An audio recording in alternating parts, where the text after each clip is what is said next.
আসসালামু আলাইকুম ওয়া রাহমাতুল্লাহি ওয়া বারাকাতুহু। আলহামদুলিল্লাহ ওয়াসসালাতু ওয়াসসালামু আলা রাসূলিল্লাহ ওয়া মাওয়ালা। সুপ্রিয় দর্শক শ্রোতা ভাই বোন, আজকে আমরা এসেছি বাবুপুর মাদ্রাসা।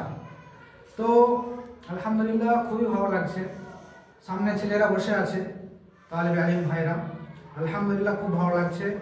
আর দেখতে পাচ্ছেন আমার সামনে আছেন মিসবাউল হক ভাই, সুযোগ্য ছাত্র ভাই, তালিবে আলিম, মাদ্রাসায় পড়ছেন আলহামদুলিল্লাহ।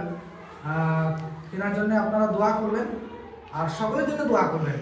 তো আপনাদের সম্মুখে কিছুক্ষণ বক্তব্য পেশ করবে ইনশাআল্লাহ। আসসালামু আলাইকুম ওয়া রাহমাতুল্লাহি ওয়া বারাকাতুহু। নাহমাদুকা ইয়া মান সারাসুরনা আম্মা বা'দ। আউযু বিল্লাহি মিনাশ শাইতানির রাজীম। বিসমিল্লাহির রহমানির রহিম। ইয়া আইয়ুহাল্লাযীনা আমানু তাকুল্লাহ ওয়াল তানজুর নাফসুম মা কদ্দামাত লিগাদিন ওয়াত্তাকুল্লাহা ইন্নাল্লাহা খাবীরুন বিমা তা'মালুন।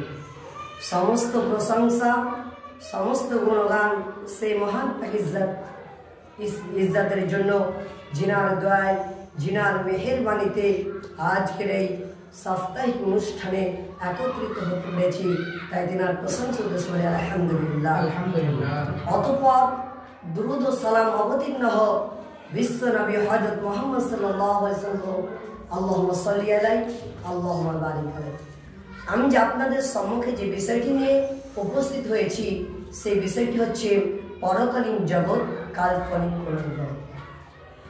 একথা স্পষ্ট মনে রাখতে হবে যে এই পৃথিবীর জীবন হলো একজন মুসাফির হলো। এই জীবন মাকড়সার জানেন নাই, অত্যন্ত ক্ষণস্থায়ী, যে কোনো মুহূর্তে ক্ষণস্থায়ী পৃথিবী ধ্বংস হয়ে যাবে। আর এই দৃশ্য আমরা সবাই প্রত্যেক মুহূর্ত অবলক্ষণ করছি।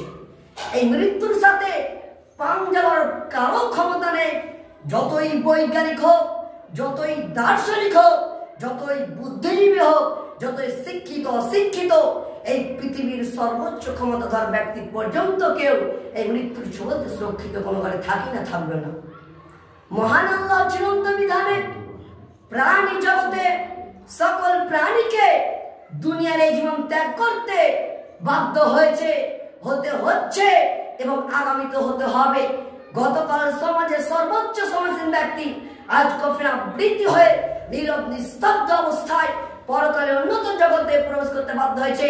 বিষয়টি এখানে শেষ নয়, মাতৃগর্ভে অবস্থানকালে অর্ধেক শিশুটি এই পৃথিবীর বিশালতা সম্পর্কে সামান্য অনুভব করেনি, তাই বলে চলমান পৃথিবীর কিরকম উপস্থিত ছিল না। অনুরূপ ভাব বুঝতে হবে, বর্তমানে মানুষ এখন দুনিয়া নিয়ে এত ব্যস্ত রয়েছে যে পরকালকে এমনভাবে ভুলেছে যে এই পৃথিবীর এমন ব্যস্ত থাকছেন যে ধ্বংস দর্শনকে ব্যস্ত থাকছেন, টাকা পয়সা অর্জন করতে ব্যস্ত থাকছেন, সালাতকে একবার স্মরণ করে না যে আল্লাহ তাআলা কি বলেছেন, রাসূলুল্লাহ সাল্লাল্লাহু আলাইহি ওয়াসাল্লাম বলেছেন, আপনি যতই পৃথিবীতে ধন সম্পদ অর্জন করুন না কেন, আপনি যতই এই পৃথিবীতে টাকা পয়সা অর্জন করবেন না কেন, আপনার ওই সেই দিন কিয়ামতের দিন আপনার এই সব কিছু কাজে লাগবে না। কারণ রাসূলুল্লাহ সাল্লাল্লাহু আলাইহি ওয়াসাল্লাম বলেছেন, ইন্নাল্লাহা লা ইয়ানজুরু ইলা সুওয়ারিকুম ওয়া আমওয়ালিকুম ওয়ালাকিন ইয়ানজুরু ইলা কুলুবিকুম ওয়া আমালিকুম। আবু হুরায়রা রাদিয়াল্লাহু আনহু বর্ণিত, তিনি বলেন রাসূলুল্লাহ সাল্লাল্লাহু আলাইহি ওয়াসাল্লাম বলেছেন, নিশ্চয় আল্লাহ তাআলা তোমাদের আকৃতি, তোমাদের ধন সম্পদের দিকে তাকান না, বরং তিনি তোমাদের অন্তর এবং আমলের দিকে তাকান। আমরা এই হাদিস থেকে এটাই বুঝতে পারলাম যে আল্লাহ তাআলা আমাদের সেই দিন টাকা পয়সা দেখবেন না, আপনাদের আকৃতি দেখবেন না, আমাদের শুধু দেখবেন আমল।